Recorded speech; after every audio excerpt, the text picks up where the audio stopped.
The U.S. presidential election is just 2 days away, with Donald Trump and Kamala Harris neck in neck.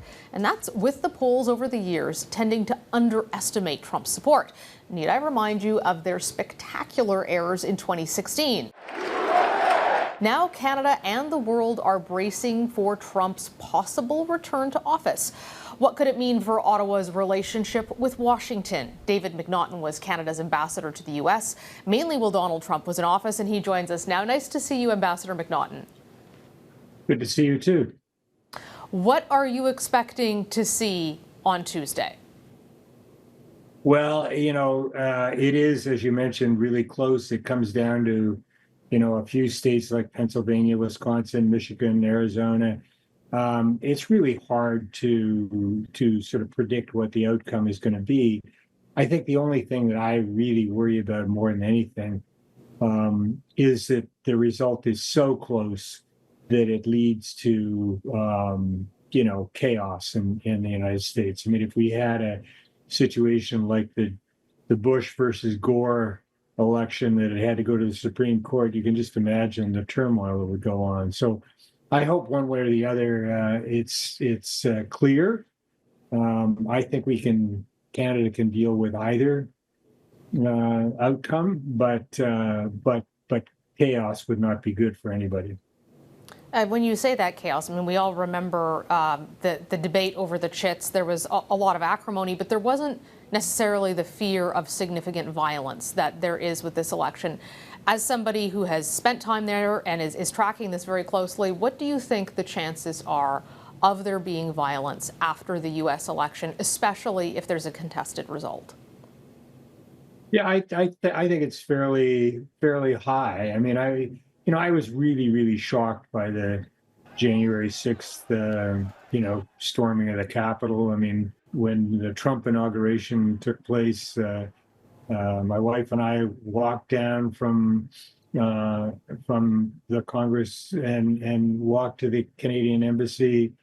There were a few police around helping us get through the crowds and everything, but just the notion, watching that happen, a few years later, just really stunned me. And I think the mood is so divided and so intense on both sides that I really do worry about the possibility of violence. It wouldn't necessarily be in Washington. It might be in other places in the country.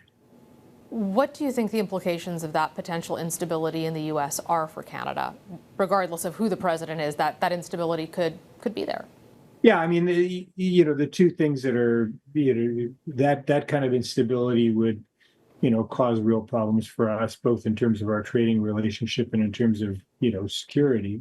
The other one that, is obviously worrisome is if Trump gets in and does the mass deportation that he's been talking about. We have a very, very long undefended border, and so that's worrisome. So basically, there's a concern that you could see huge numbers of migrants, illegal migrants, coming across the Canadian border to try to escape that potential mass deportation. Sure. Sure. That's always possible, and that's very worrisome.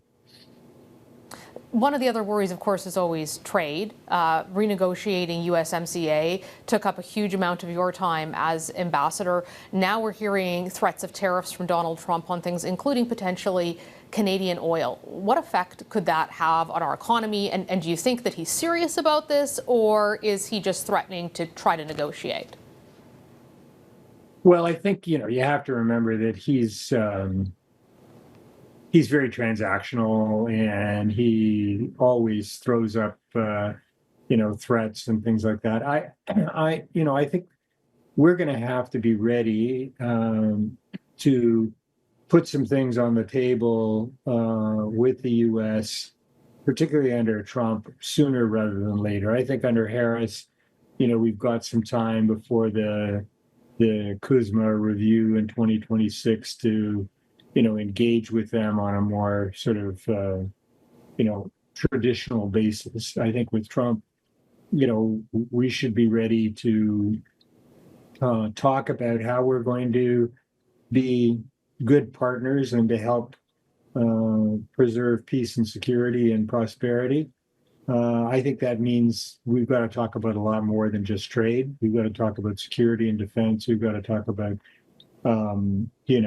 things like, fentanyl coming into the U.S. We got to talk about Chinese, goods and how we're going to build sort of almost fortress North America.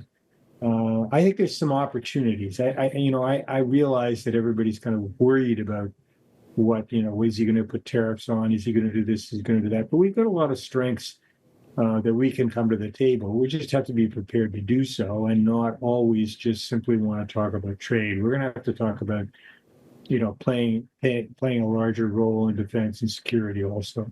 And I have to ask you, of course, this last question, which is not related to your time as ambassador, but fits with the whole arc of your career and your life. You have been a long time, highly respected member of the Liberal Party. You've also been an advisor and a confidant to Justin Trudeau.